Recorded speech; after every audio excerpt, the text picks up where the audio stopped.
भी चाहते हैं कि सोनो टोन भोजपुरी का ऑडियो वीडियो सबसे पहले आप तक पहुंचे, तो लाल बटन दबाकर चैनल को सब्सक्राइब करें और हाँ, बेल आइकन को दबाना ना भूलें।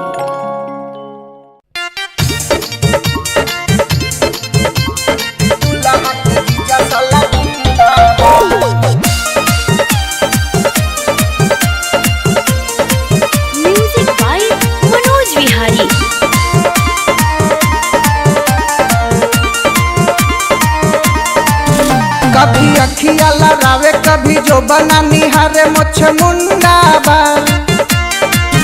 कभी अखिया लड़ावे कभी जो बना निहारे मोछ मुंडा बा, मोछ मुंडा बा। सखी दुल्हा के हाई दुल्हा के जीजा साला गुंडा बा।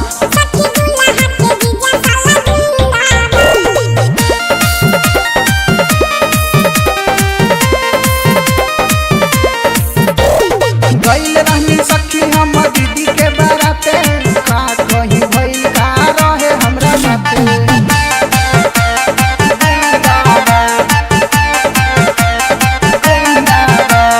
दीदी संगे गइनी जाए मालावा में साथे, दुल्हा के भाई साला टुकु टुकु ताके।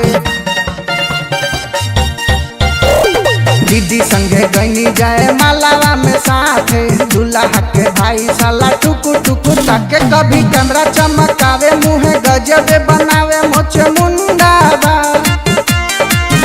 कभी कैमरा चमकावे मुँह गजबे बनावे मोछ मुंडा बा, मोछ मुंडा बा। सखी दुल्हा के हाई दुल्हा के भाई साला गुंडा बा।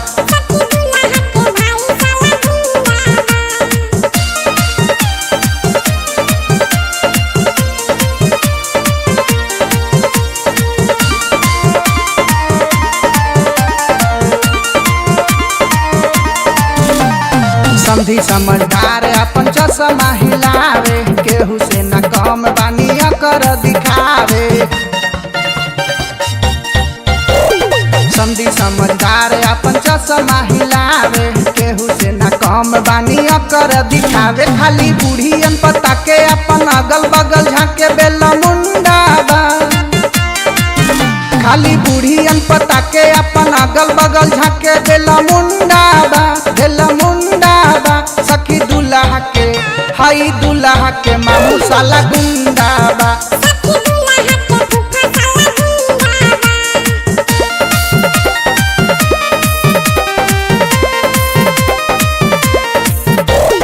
गइल रहनी सखी हम दीदी के बाराते, का कहीं भइल का रहे हमरा साथे।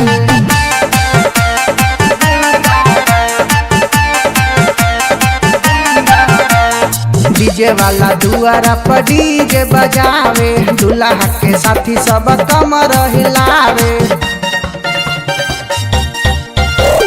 डीजे वाला दुआरा पर डीजे बजावे, दुल्हा के साथी सब कमर हिलावे। सुनील राइफल चमकावे, पिंटू घर दौड़ावे हिलवंडा बा। सुनील राइफल चमकावे, पिंटू घर दौड़ावे हिलवंडा बा, हिलवंडा बा। सखी दुल्हा के हाई दुल्हा के साथी सब गुंडा बा। कभी अखिया लड़ावे कभी जो बना निहारे मोछ मुंडा बा, मोछ मुंडा बा। सखी दुल्हा के हाई दुल्हा के जीजा साला गुंडा बा।